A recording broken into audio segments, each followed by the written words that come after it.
မင်္ဂလာပါကျွန်တော်မယ်ကဲကြပါဒီနေ့ကကျွန်တော် Roblox Fish မှာ level match ဖို့ဘယ်တော့ဒီတော့မလဲ live ပြမှာဖြစ်ပါတယ် so let's go so brother အရင်ဆုံးဒီမှာ start spawn နေဆိုရင်အရင်ဆုံးတော့ဒီကုန်းလေးကိုတောက်ပါပြီးဒီဘက်မှာဘယ်ချိုးလိုက်ဒီမှာ merchant ဆိုရယ် NPC ရှိနေတယ်ဒီဘက်ဘေးမှာ flimsy rod ဆိုရယ် rod လေးရှိနေတယ်အဲ့ဒါဝယ်လိုက်ပါ free ပါ0 cent ကျွန်တော်ကတော့ရှိပြီးသားဆိုတော့ကျွန်တော်ထုတ်ပြအောင်flimsy rod ဒီမှာ start တွေကတော့အဲ့လောက်မကောင်းပါဘူးဒါပေမဲ့ over go ကျွန်တော်ဆက်စချင်းတော့လည်းဒီအားပဲသုံးပါโอ้ level max တွေလည်းဒီအားပဲသုံးအောင်ဆက်ပါဆက်စမှာကျွန်တော် fancy တော့ပြပါမယ် shake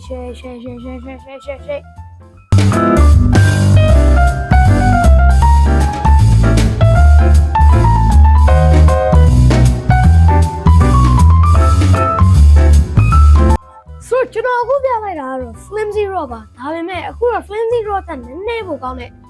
rod ပြမှာဖြစ်ပါတယ်ဆိုတော့ let's go အခုတော့လည်းတကယ်ဆိုရင်ဒီနားမှာပဲ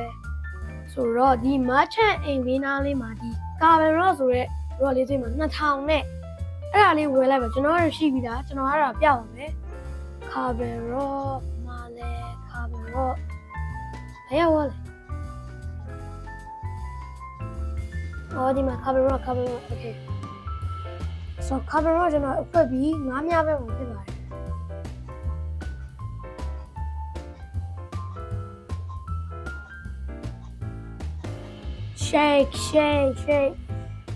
shake တာရတယ်တချို့9မြ bruh shake တာရတယ်တချို့9မြတဲ့နေမှာဆိုရင်တော်ချတယ် okay carbon rod ခုနက flimsy rod တက်တော့နည်းနည်းလေးပါကြည့်ရပြီးတော့ခုနက carbon bruh ဆုံးနေပြီနော်ခုနကတော့ flimsy rod ကတော့ 10.4 kg ပဲရဒီ carbon rod ကတော့600 kg ရတယ်ဆို upgrade အကြီးပြပါဆိုကျွန်တော်အခုပြမယ့် rod ကတော့ဒီမှာpot တယ်ဒီနားမှာပြအောင် pot လေးရွေးတိုင်းရှိတယ်ပြသွားလည်းမသိဘူး head to atlantis ဆိုတဲ့ pot တယ်အော်ရွေးတိုင်း manually တော့မှာဖြစ်တယ်ကျွန်တော်အပြီးနောက် video ကြရင်atlantis သွားတဲ့ video ပြမှာဖြစ်ပါတယ်ဘယ်လိုတော့လဲအခုတော့ကျွန်တော်ပြမယ့် rod ကတော့ဒီ depth seeker rod ပေါ့အဲ့ rod ကတော် OB ဖြစ်တယ်ဟို mid game early game တော့ပေါ့အဲ့လိုနော်ကျွန်တော်အခုဒီ lemon concentration cost နဲ့သွားလိုက်တော့ပဲခုတော့ atlantis ရောက်ပါပြီပြီးတော့ဒီ atlantis မှာဆိုရင်ဘယ်နာတော့မလဲပြပါခဏလေးပါအဲ့နဲ့ခွေ့လိုက်အောင်မယ်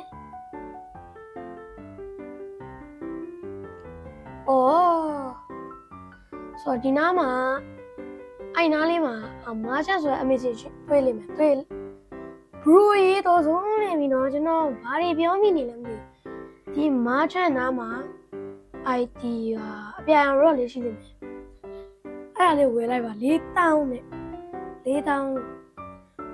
ဆိုကျွန်တော်အခုထုတ်ပြပါမယ်ဒီ depth seeker ကတော့ဒီတော့ကျွန်တော်9အများဆုံးဒီ rod နဲ့ပဲဖမ်းတာဖြစ်ပါတယ်ဆိုတော့ OB လဲတော်တော်ဖြစ်ပါတယ်click shake ဒီကတော့နည်းဖို့မြန်ပါတယ်ဘာကြီးရလဲခုနသက်ဆိုင်နေဆိုရင်တော်တော်ပူကြီးသွားတယ် upgrade ရ huge upgrade ဖြစ်သွားပါတယ်ပြီးတော့ငါးဖမ်းတာလည်းမြန်ပါတယ်ဟုတ်ရပါတယ်ဆိုတော့အဲ့ဒါကတော့ depth seeker တော့ဆိုတော့အခုကျွန်တော်ပြမယ့် rod ကတော့ဒီ atlantis မှာပါပဲဆိုတော့ဒီတရားလေးကနေပြန်ပြသွားလိုက်ကျွန်တော်ကတော့ glider ယူသွားပါမယ်ဒီအလဲ Colosseum လိုဟာကြီးတွေဝင်လိုက်ပါ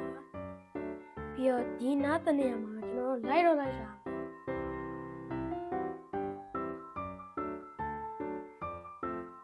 အေးဟိုမှာတွေ့ဒီတော့ပါ champion rod ဆိုတာ9000နဲ့အမေ start တွေက depth seeker rod တို့ share ကြီးကောင်းတာဆိုတော့ကျွန်တော်ပြပါမယ်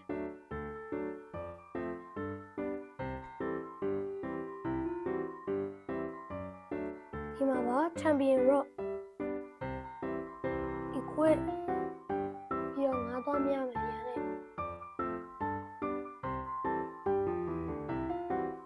shake shake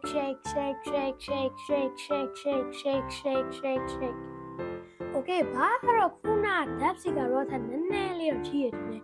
ကျွန်တော်အဲ့လောက်တော့မခံမန်းနိုင်ဘူးဘာဆိုကျွန်တော်မမှတ်မိလို့ပါဒါပေမဲ့အဲ့ဒါတော့ချန်ပီယံတော့ပါတော်တော်တန်တယ်ပြောရမယ်9000တော့အခုကျွန်တော်ထပ်ပြမယ် raw နောက်ဘူးကတော့ဒီ Tempest raw ပေါ့သူကstat လေးတော့ချန်ပီယံတော့လောက်မကောင်းဘူးပြီးတော့ဈေးကပူကြီးရယ်ဒါပေမဲ့တချို့လူတွေကတော့တော်တော်ကြိုက်တော့ကျွန်တော်အဲ့ဟာကိုဘယ်မှာဝယ်ရမလဲလိုက်ပြမှာဖြစ်ပါတယ်ဆိုတော့အဲ့ raw လေဒီ Atlantis မှာပဲဘယ်တော့မှလဲဆိုတော့ဒီခုနကတော့ကျွန်တော်ပြန်လာတဲ့တရားပေါ်ကနေပြန်သွားလိုက်ပါပြီးတော့တက်ဆက်သွားကျွန်တော်ခု inventory ဖြောင်းနေတာလို့sorry ပါ brother မမြင်ရရင်ခုနကတော့အတိုင်းဟိုတက်လာခဲ့အဲ့ခုနလာခဲ့တက်ပဲပေါ့နော်အတိုင်းလေးပဲလာခဲ့ပါပြီးတော့ကျွန်တော်တို့ဒီရဲဝင်ရမှာSunken Triangle နားမှာလို့ပြောတာ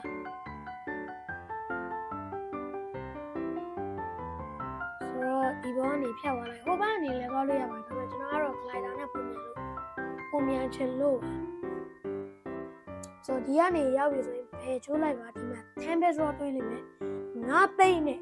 နော် start တွေကတော့ champion rock လောက်မကောင်းဘူးဒါပေမဲ့9သိန်းနဲ့ဘာလို့လဲမသိပါဘူးဒါပေမဲ့requirement ကိုရရှိရ तू ကဟွာလို့တယ်level 88မှာဝင်လို့ရတယ်ဆိုတော့အဲ့ဒါကတော့ Tempest Rock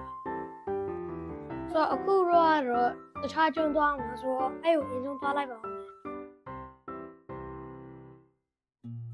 ဆိုတော့ကျွန်တော်အခုပြေးနေရပါပြီ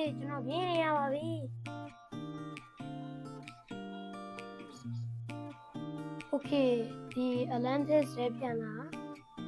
ပြီးတော့ဟိုလင်းဝင်အောင်ပေါ်တဲ့တွေ့ရမလားအဲ့ထဲဝင်အောင်ဖြစ်ပါတယ်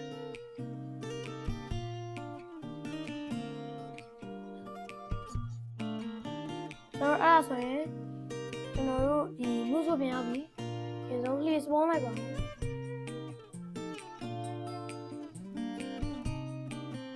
ဒါတော့ list spawn လိုက် shift spawn လိုက်ဒါပေမဲ့ကျွန်တော်ကတော့ Jasmine နဲ့ပေါင်းပါ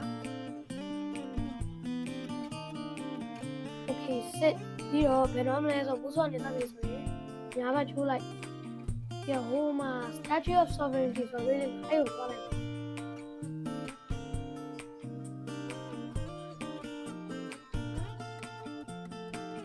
ပြီးတော့ဒီ Statue of Sovereignty ရောက်ပြီဆိုရင်ဒီပေါ်တက်သွားလိုက်ပြီးတော့ဒီ Sovereignty အဲ့ mine နဲ့သွားလိုက်ပါတတ်တူတွင်းလို့နေတယ်ပေါ့ပြီးတော့ဝင်လိုက်ပြီးတော့ဒီ NPC နဲ့စကားပြောလိုက်This came if say that bro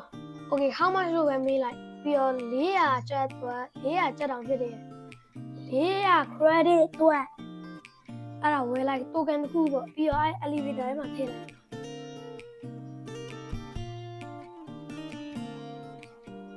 ဒီ keepers altar ဆိုရောက်သွားလိမ့်မယ်ပြီးတော့ဒီ elevator ကနေထွက်ပြီးဆိုရင်ဘယ်ဘက်ချိုးလိုက်ပြီးတော့ဒီနောက်မှာ King Rock တွေ့လိမ့်မယ် King Rock ကိုတသိန်းသွားတော်တော် Midas stat ဟိုတွေ့လေးပါမယ်တော်တော်ကျန်းတယ်လို့ဒီမှာ luck တစ်ခုပဲသူ့အဲ့လောက်မကောင်းတာလုပ်နေတာ Infinite KG နော်တသိန်းသွားKing Rock Okay ဆိုတော့ raw တွေဘယ်မှာ enchant မလဲဆိုတော့ကျွန်တော် live ပါမှာဖြစ်ပါတယ် live ပြမှာဖြစ်ပါတယ်ဆိုတော့ဒီ elevator ကနေထွက်ပြီးတော့တက်သွားဒီနားမှာပဲအဲ့တက်သွားလိုက်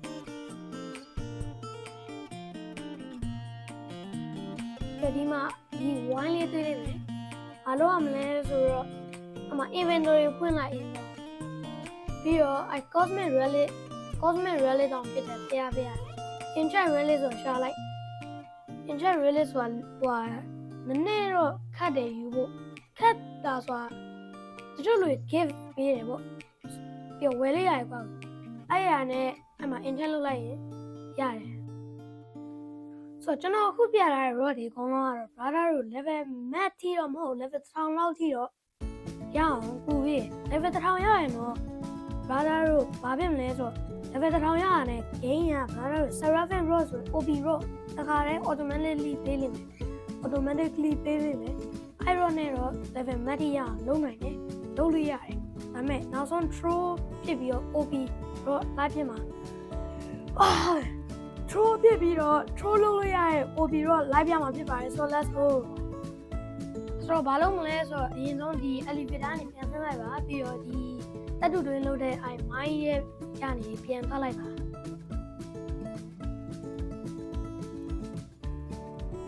ပြီးတော့ခုနကလှေကိုပြန်ဖတ်လိုက်ပါပြီးတော့ဒီကနေဘယ်တော့မလဲဆိုတော့ rose lip base ဆိုတာတွေ့လိမ့်မယ်ခဏလေးrose lip base ဆိုတာညာဘက်ကျုံးလိုက်ရင်တွေ့လိမ့်မယ်rose lip base နားရောက်ပြီဆိုရင်ဘယ်ဘက်ကောင်းလဲကျွန်တော်ပြပါမယ် rose lip base နားရောက်တဲ့ဆိုရင် entrance မသွားနဲ့ဒီဘက်ကနေအစိမ်းရောင်ကြီးတွေ့ရဆိုညာချိုးလိုက်ပင်လဲမှာဒီဘယ်လိုပြောမလဲစောက်ဝီးတွေ့လိမ့်မယ်ပြီးတော့ဒီကျိုးလေးကိုတက်လိုက်ပါကျိုးလေးဘယ်နားမှာလဲဆိုတော့ဒီ shipwright နားမှာပေါ့နော်ကျွန်တော်အတန်းရလဲကွဲနေပြီဒီကိုတက်သွားလိုက်ပြဒီလေးကပေါ့ဝါးနေလိုက်ပါပြီးတော့ဒီထဲမဝင်ရဘူးဒီ letter ကိုထပ်တက်လိုက် bro ဘာလို့ပေးမလဲဟောရပါဒီပေါ်ရတယ်ဆိုရင်ဒီမိုးပေါ်ခုံးတက်ပေါ့နော်ဒီမိုးပေါ်ခုံးတက်လိုက်ပြီးတော့တက်သွားပြီးတော့ဒီနားမှာcenter block rock ဆိုတာ9000နဲ့တွေ့လိမ့်မယ်သူကကောင်းတဲ့ချက်တွေရှိရယ်မကောင်းတဲ့ချက်တွေလည်းရှိတယ်ကျွန်တော်ပြပါ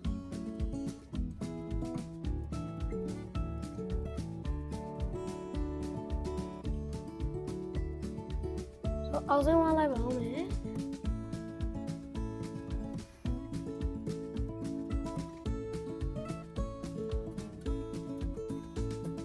Cinder block rod ထုတ်ပြပါမယ်